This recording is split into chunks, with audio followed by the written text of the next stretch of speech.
Thank you. Okay, oops. So Zarathustra, some things about him. We've heard today that he might have been born in 600 or 700 BCE, before Christian era, or maybe 8,000 years ago. Some of the things I read, maybe it's between 1,000 and 1,500 years before Christian era. Possibly from the Khwarezm region of what's now Uzbekistan. It's that red, a little red thing right in the middle between Uzbekistan and Turkmenistan. Wherever he was born, apparently it was a very lush and beautiful area because he was inspired by nature. Now, we don't know much about Zarathustra himself, but Inayat Khan tells us about the prophetic temperament. Not all that the prophet comes to give to the world is given in words, but that which cannot be given in words is given without words. It's given through his atmosphere. It's given by his presence. It's given by the great love that gushes forth from his heart. And you can, I feel it, reading the Gathas, that love. It's given in his kind glance, given in his benediction, and yet the most is given in silence that no earthly sense can perceive. So Zarathustra is often called the first prophet. He was the first person to propound themes that are later found in Judaism, Christianity, Islam. A single universal God, the battle between good and evil, the devil, Ahriman, heaven and hell, and eventual end of the world. He addressed people who at the time venerated fire, worshipped a host of deities, and in contrast he taught that there is only one God. So his teachings, now we've heard a lot of this, so I'm going to not spend a lot of time on it. There's only one God, Ahura Mazda, the Lord who is wise. Other deities are not to be worshipped. They're only either aspects of Ahura Mazda or reflections of our own base tendencies. Asha, very important concept. Reality, righteousness is the source of all goodness.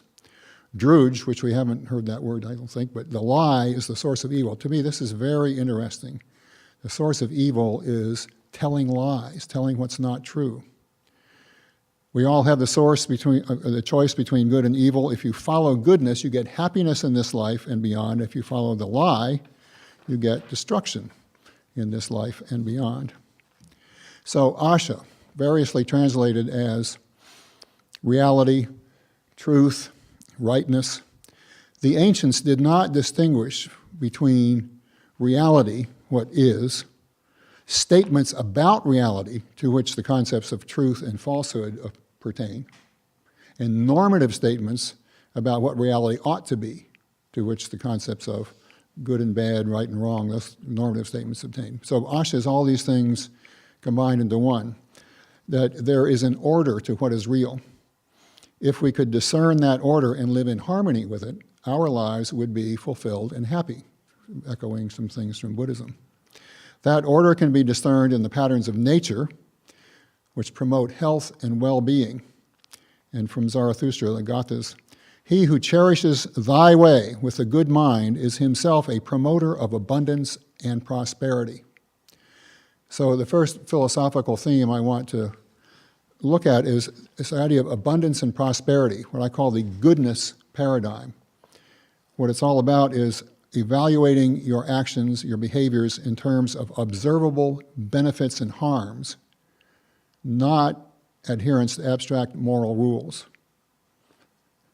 That goodness is what benefits someone or something. There's two ways to look at this. The instrumental way is the good is what enables something to serve its purpose. For instance, hammers are good for pounding nails. Well, nails are good for building houses. Houses are good for providing shelter. There's a chain of benefits, a chain of goodness. And it's all related to somebody's intention. I want to have a nice place to live, so I'm going to get myself a hammer and nails and materials and build it. And some materials are good for that purpose, others are not. There's also a biological meaning or aspect of goodness.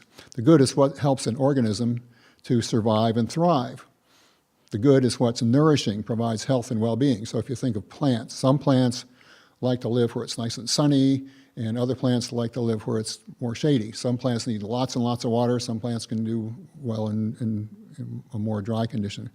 Various things are good for different kinds of plants, and various things are good for human beings. Goodness is not an abstract notion. You can always, if you say something's good, you can always ask, well, what is it good for? Or you could ask, what is it good at? Like a flying racehorse would be good at running. An athlete would be good at playing the game. And what's good for those beings is what enables them to do their function. So the good is what enables a thing or an organism to function well. So this is all about functioning well, and that's what Zarathustra was talking about, abundance and prosperity. So what I call the goodness ethic is the way to evaluate actions and character by their consequences, not necessarily by their adherence to moral rules. Ahura Mazda is thought to be helpful and beneficent to all that live. I love the phrase, the ethical maxims of Zoroastrianism: good thoughts, good words, good deeds. Forgive me if I'm not pronouncing these right, but humata, hukta, huvareshta. These three, it's interesting, these three are found throughout Inayat Khan's writings. I mean, just in little places, sorry about that, there's always thoughts, words, and deeds. And you can see, well, now that I've learned about Zarathustra, you can see where they come from. These things are what is good for human beings. How do we survive, thrive, prosper, have abundance? By having good thoughts, good words, and good deeds. So it's an aspect of what I call the goodness ethic, which is to work for the good in all things. Don't have time to go into it here. We will be at, I'll be at the tea and cookies thing, so we can have a discussion there if you like. Okay, so Zarathustra learned inspiration from nature. So how do we do these good thoughts, words, and deeds? How do we live well? We should live in harmony with how nature works. This prefigures, there's a contemporary design methodology called permaculture, which I don't have time to go into, but it's a way of designing structures, houses, landscapes, buildings in harmony with, by mimicking natural systems.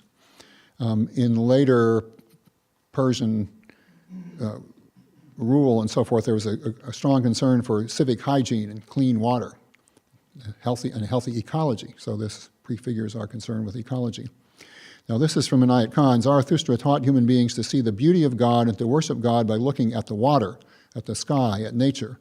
Being face to face with nature gives a feeling of expansion of the heart, and nature causes the soul to awaken.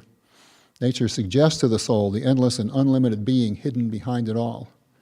And Dr. Susan Abadian talked about that today. It was very wonderful.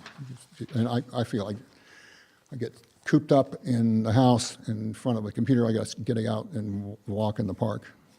So now, one of the interesting things in this Zoroastrian ethic is the notion of evil. It's not just disharmony. The lie is a deliberate deception that makes us incapable of making good choices. Dr. Johann Bogli talked about it as an aberration of the will. It's not just ignorance. The Greeks thought to know the good is to do the good. The only reason somebody would not do the good is because he didn't know any better. Well, it's not quite that. It's not just the absence of goodness, as you find in the Vedas, but it's an active expression of ill will. It's an aberration of our natural tendencies toward cooperation and harmony, a deliberate human intention to cause harm. So angromainyu, the destructive or malign mentality or spirit, is the lie that destroys trust, tears apart the fabric of community, and what's worse is that the liar becomes incapable of perceiving and acting on what is truly good. Not only you're doing evil to somebody, harming them, but you get to a place where you yourself are incapable or less capable of perceiving what's truly good for yourself as well as for everybody else. Okay? So how do we overcome that? To me, the injunction to cultivate good thoughts, good words, and good deeds is a form of virtue ethics. This is one of the ways of thinking about how to govern your life in philosophy. Virtue ethics is about admirable traits, admirable qualities of character. It's not moral rules. It's not thou shalt not eat meat on Fridays and thou shalt not do this and thou shalt not. It's more about, and it's also not a narrow concern with the consequences of individual actions. You don't have to sit and calculate, well, should I tell a lie to this person to get that benefit? And what, you don't have to like spin it out and think about it.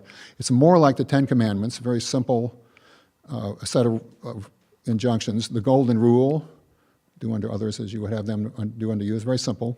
Or the Aristotelian virtues, such as courage and temperance and so forth. It's not like endless laws, Talmudic laws or Jesuit casuistry or later Persian purity codes. It's much more simple. Just become a person who does good things as an expression of who you are, rather than merely obeying a set of rules. I mean, the rules, good thoughts, good words, good deeds. Well, that doesn't tell you in any specific sense. If I'm talking to my daughter who wants to go out to a party with her friends and I don't like the friends, and should I tell her no, or should I, it's like, be good. I love the thing about your father. Daddy, what, I don't know, and he didn't, it's like, he just said good words. You think God's going to separate you and me? Come on. There's no rule for how to do that. It's got to be a part of your character. So how do you develop such a character? Zarathustra says, just practice good words, good deeds, good thoughts and good deeds. This is parallel, I think, where am I? Here we go, to in Inayat Khan's writings and teachings. There's this knighthood of purity. I know Surawadi knows about that. How many people know knighthood of purity? Several people do. Great. It's a way of, it's a form of spiritual chivalry, 40 brief injunctions that, for instance, my conscientious self, make no false claims. Well, that make no false claims comes from good words. My conscientious self, extend your help willingly to those in need. That's a manifestation of good actions. So the practice is to just recite one of these every day for 40 days. You don't even have to actually live it or try to live up to it. The practice is just say it, my conscientious self, whatever it is. Now, in reality, when you say that 40 days, you're going to start living it, and you're going to start noticing when you're not living it. But you don't have to like, oh no, I didn't do it right. You just notice. All right, so, but the whole practice takes 1,600 days, about 4.5 years. The cumulative effect, and this is where the virtue ethics comes in, is to train your character to become less egocentric, less quarrelsome, more attuned to the spirit of guidance. So I said this, make no false claims is an application of good speech. You don't have to remember a moral rule. The temptation to lie just becomes weaker, more distasteful.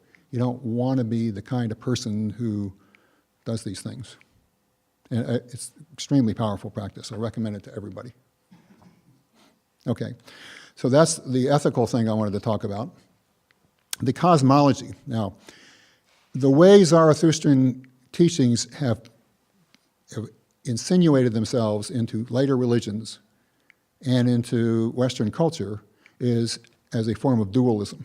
Now, Dr. Jahan Baglis tells us that's not quite it, but the way, historically, the way it's been seen as a, there's the Angra Mainyu, the destructive mind, has been raised to the status of an independent being.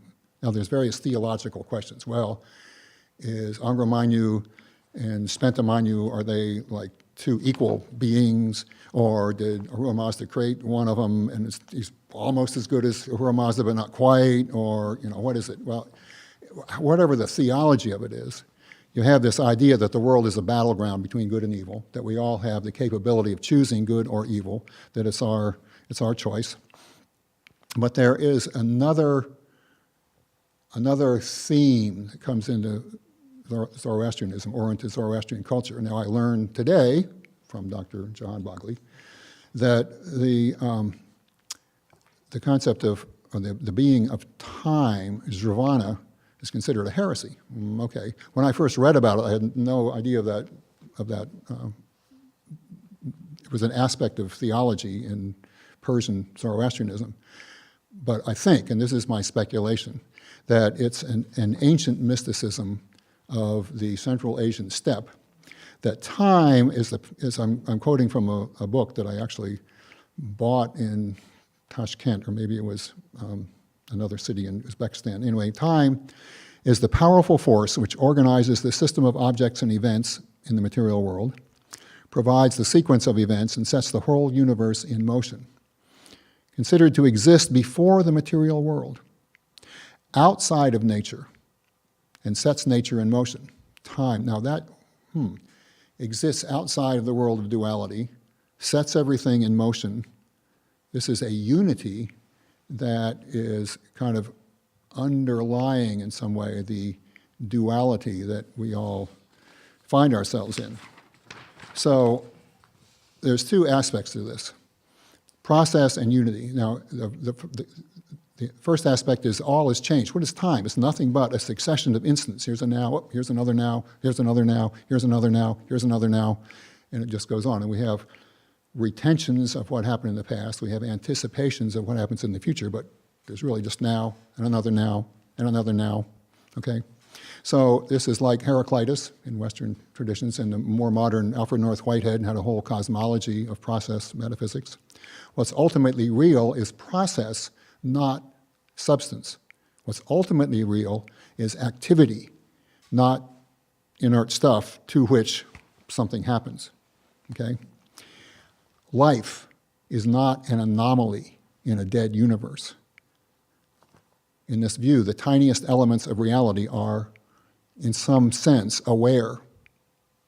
Now, this is I could say, go on, you might not have had a whole college semester on this, but so I'm not going to go into it. But anyway, the idea of process is part of this thing. But then the other part is there's a unity that underlies this duality. All these many manifold things. It comes out of a unity. It's called in various traditions the Tao, Brahman, original mind, oversoul, Ein Sof, Godhood, the All. Inayat Khan calls it the only being. The only being.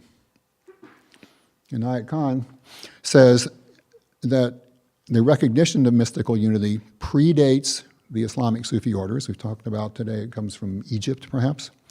Sufism, he says, is the esoteric side of Zoroastrianism, and Pirzia has been talking about that, as well as many other religions, but for our purposes, the esoteric side of Zoroastrianism. It's a kind of pantheism. Inayat Khan says the whole universe is nothing but particles of God's life, and the absolute is one being. So all of this reality is actually God, Ahura Mazda, the Tao, Brahman, the only being. So this is my interpretation of this. The only being is like, not really, but sort of like a person whose body is the physical world, physical matter of the universe, and whose mind is the combined mentality of the whole universe. Each one of us has a mind. All the little individual quantum events that happen have a mind, and it all kind of melds together to become the mind of God. That's the one being. The body is all the stuff we see, and the mind of God is the combined mentality of all of us. So in that sense, pantheism, all is God, is panpsychism. Everything has an aspect of mentality or psyche. Inayat Khan says, the infinite God is the self of God, and all that has been manifested with name and form is the outward aspect of God. So we have the inward, the self, the outward, okay? So now if all's one, it's all just one. So why favor goodness over evil? It's yin and yang. You can't have one without the other. Why do you favor one over the other? Very interesting question for late night pondering. The answer, which comes both from Zarathustra and Inayat Khan, is that aligning yourself with goodness gives you a better chance of experiencing the oneness. Inayat Khan says he is not wrong who, in his imagination, makes God the God of all beauty, free from ugliness, the God of all the best qualities, free from all evil. That's not wrong. For by that imagination, he is drawn nearer and nearer every moment of his life to that divine ideal. So goodness, you could think of as like light, and evil is like darkness. Think of it as if you live in darkness all the time, your strategies are limited. You can't really make good plans. you're ultimately self-defeating. Living in the light is A, more pleasant, and B, tends to a realization of unity, more pleasant for you and everybody around you, so live in the light. Okay, so, but I'm going to conclude that with this one, even if you're not attracted to mysticism or religion, and Inayat Khan says each person has his or her own way of understanding. What's desirable for a person of a certain grade of evolution may be different for one of a different grade. So whether you're mystical or not, the Zoroastrian ethic makes abundant sense. How to live a happy, harmonious, fulfilled life is to live a life in which you cultivate good thoughts, good words, and good deeds.